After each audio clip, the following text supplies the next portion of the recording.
Hello friends, welcome জানাচ্ছি আমার YouTube চ্যানেলে সবাইকে। চলে এসেছি আপনাদের জন্য আরও একটা নতুন ভিডিও নিয়ে। আয়ুষ্মান ভারতের যে কার্ড, সেই কার্ড কিন্তু আমরা দেখতে পাচ্ছিলাম না পিএমজেএওয়াই ওয়েবসাইট থেকে, কিন্তু বর্তমানে সেই কার্ড দেখা যাচ্ছে। বর্তমানে আপনি এনলিস্টেড কিনা, আপনি বেনিফিশিয়ারি কিনা সেটা দেখা যাচ্ছে। এটা কি এবং এটা দেখে আমার কি সুবিধা হবে, আলটিমেটলি এখান থেকে আমি ইকেওয়াইসি করে নিলে কি আমার আর কিছু করতে লাগবে, আমায় কি এই প্রি ফিল ফর্ম যেটা আসছে আয়ুষ্মান ভারতের সেটা ফিল আপ করতে লাগবে, এই নিয়ে অনেক কটা প্রশ্ন আছে।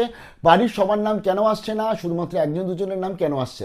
প্রথমত জানিয়ে দিই, এই যে আয়ুষ্মান ভারতের যে বর্তমানে আপনারা আমাই এলিজিবেলে গিয়ে এই যে দেখতে পাচ্ছেন, এবং আমি সেটা স্টেপ বাই স্টেপ দেখিয়েও দেবো, এটা কারা দেখতে পাচ্ছে। জনকল্যাণ শিবিরে যারা গেছিল এবং জনকল্যাণ শিবিরে আয়ুষ্মান ভারতের যে ফর্ম ফিল আপ হচ্ছিল, তা অর্থাৎ ফর্ম দেওয়া হচ্ছিল, ঠিক তার আগের একটা কাউন্টারে আমি আপনাদের লাইভও দেখিয়েছিলাম, প্রত্যেকটা জায়গাতে ছিল একজন ল্যাপটপ নিয়ে বসেছিল এবং তিনি আধার কার্ড নাম্বার দেখে দেখে বলে দিচ্ছিল যে আয়ুষ্মান ভারতের জন্য ফর্ম ফিল আপ করতে হবে কি হবে না। নিশ্চয়ই মনে পড়ছে। অ্যাকচুয়ালি কি দেখছিল তারা, এটাই দেখছিল যেটা তারা অনেকদিন আগে থেকে দেখতে পাচ্ছিল, অ্যাক্সেস পাচ্ছিল। বাট আমরা সিটিজেনরা কিন্তু অ্যাক্সেস পাচ্ছিলাম না। সিটিজেনরা বর্তমানে অ্যাক্সেস পেয়ে গেছি। কি হচ্ছে, যাদের আজকের আধার কার্ড দিয়ে নামটা এনলিস্টেড দেখাচ্ছে, অর্থাৎ আয়ুষ্মান ভারতের পোর্টালে দেখাচ্ছে, যেটা বর্তমানে আপনি দেখতেও পাবেন, স্টেপ বাই স্টেপ বলেও দিচ্ছি, তাদের আলাদা করে কোনো ফর্ম ফিল আপ করতে হবে না। তাদের এই প্রি ফিল্ড ফর্ম আসবে বাড়িতে, যেটা অলরেডি আপনার বাড়ি চলেও এসেছে। এবার ধরুন, যাদের আজকে প্রিফিল ফর্ম আসছে না, একটা ফ্যামিলিতে হতে পারে 5 জন মেম্বার, 5 জন মেম্বারের মধ্যে একজনের বা দুজনের ধরুন আজকে প্রিফিল ফর্মে নাম রয়েছে, 3 জনের নাম আসেনি। তাহলে 3 জনের যে নাম আসেনি, সেটাও কি কারণে নাম আসেনি সেটা আমি বলছি পরবর্তীতে। বাট এই 3 জনের কিন্তু আলাদা করে আয়ুষ্মান ভারতের ফর্ম ফিল আপ করতে হবে, প্রিফিল ফর্ম এদের আসবে না। বোঝা গেল? আবার বলছি, যাদের যাদের এই আয়ুষ্মান ভারতে, তো আপনারা ওয়েবসাইটে গিয়ে নিজের নাম দেখতে পাচ্ছেন, অর্থাৎ 3টে ক্যাটাগরি, WY, PHH, SPHH। আর কেএসওয়াইদের এখনও শুরু হয়নি। সেপ্টেম্বরের পরবর্তীতে স্টেট আয়ুষ্মান যোজনা বা কিছু একটা নিয়ে এসে তার মধ্যে আর কেএসওয়াইরা অ্যাডাপ হবে, যেটা আমি আগেও বলেছি। তো এখানে যাদের যাদের নাম আজকে অলরেডি প্রিফিল ফর্মে রয়েছে, এবার ধরুন আপনার বাড়িতে এখনও প্রিফিল ফর্ম আসেনি, পৌঁছায়নি, তাহলে আপনি কিন্তু এখন ইজিলি আয়ুষ্মানের ওয়েবসাইটে গিয়ে দেখে নিতে পারছেন আপনার বাড়িতে কার কার নামে প্রিফিল ফর্ম যাবে। যার যার নাম রয়েছে সেই রেসপেক্টে হবে।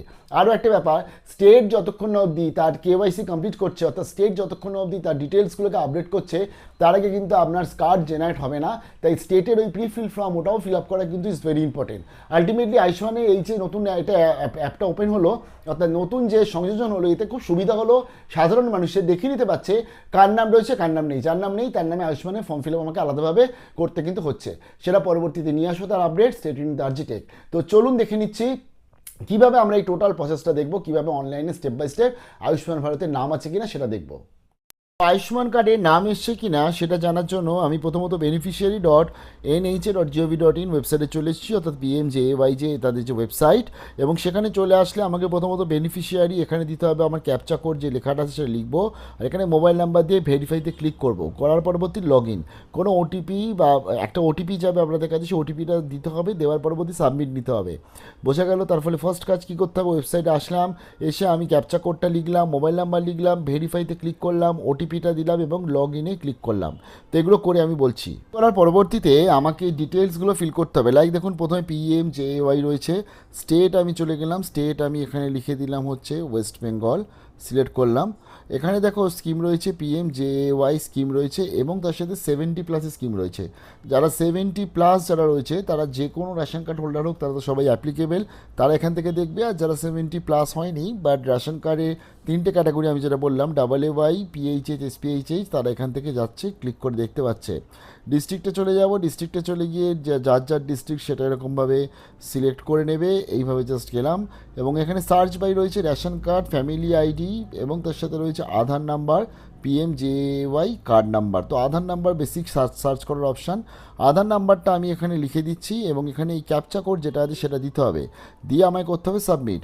তো এটা করার পরবর্তীতে আমাদের কাছে কি ডিটেলস আছে সেটা বলছি। তো আমি টোটাল ডিটেলসগুলো এখানে ফিল আপ করে দিয়েছি। লাইক স্কিম চলে এসছে, আমি তারপর স্টেট এবং ডিস্ট্রিক্ট এবং আধার কার্ড নাম্বার দিয়ে সার্চ করছি। তো আধার কার্ড নাম্বার দিয়ে দেওয়ার পর আমি ক্যাপচা কোডটা দিয়ে দিয়েছি। তো ফাইনালি দেখুন চলে আসার পর সঙ্গে সঙ্গে এখানে বলছে ওয়ান ফ্যামিলি ফাউন্ড, এবং এখানে মাত্র একটা নাম আমি পেয়ে যাচ্ছি, WY ক্যান্ডিডেট, এবং সেখানে এই যে টোটাল তার নাম চলে এসছে। এবং দেখুন এখানে চলে এসছে আইডেন্টিফাইড, এবং এখানে নট জেনারেটেড কার্ড স্ট্যাটাস। আর একটা জিনিস বলি, যে ধরুন এই ফ্যামিলিতে যেমন দুজন মানুষ, কিন্তু দুজনই WY ক্যান্ডিডেট, বাট একজনের নাম এসছে। এর কারণ হচ্ছে +1 যে আরেকটা ক্যান্ডিডেট আছে, তার নাম কিন্তু আয়ুষ্মানে যখন জনকল্যাণ শিবিরে গিয়ে তার আধার কার্ড দিয়ে তার নামটা পাওয়া যায়নি, তাই তাকে বলা হয়েছিল আলাদা করে ফর্ম ফিল আপ করতে। তো তাদের কিন্তু আলাদা করে ফর্ম ফিল আপ করার পরবর্তী সেম প্রসেসে তাদের এরমভাবে স্টেট আইডেন্টিফাইড হবে এবং তাদের নামে তখন কার্ড জেনারেট হতে শুরু হবে। তো তার জন্য যার যার নাম এসছে, একটা ফ্যামিলিতে হতে পারে 5জন 6জন ফ্যামিলি মেম্বার, একজনের নাম এসছে বা দুজনের নাম এসছে, বাকি 3জনের নাম আসেনি, তার জন্য কোনো চিন্তা করার দরকার নেই। আরও একটা ব্যাপার হচ্ছে, দেখে নেবেন বাকি যে কার্ডগুলো আছে আপনার, সেই কার্ডগুলো লকড হয়ে গেছে কিনা সেটা একটু দেখে নেবেন। অর্থাৎ কেওয়াইসি দিয়ে ধরুন একজনই ধরুন রেশন তুলছে, বাকি আরও যে 3-4জন মেম্বার আছে তারা রেশন তুলতে যায় না, তো তা সেই রেসপেক্ট অনেক সময় কিন্তু লকড হয়ে যায়। সেটা কিন্তু ডিস্ট্রিক্ট অফিস থেকে বা জোনাল অফিস থেকে কিন্তু আপনাকে সেই লকটাকে আনলক করতে হয়। তো সেগুলো আছে কিনা একটু দেখে নিতে হবে। পরবর্তী আপডেট নিয়ে চলে আসি স্টেট আরজি টেক। ভালো থাকবেন, বেস্ট অফ।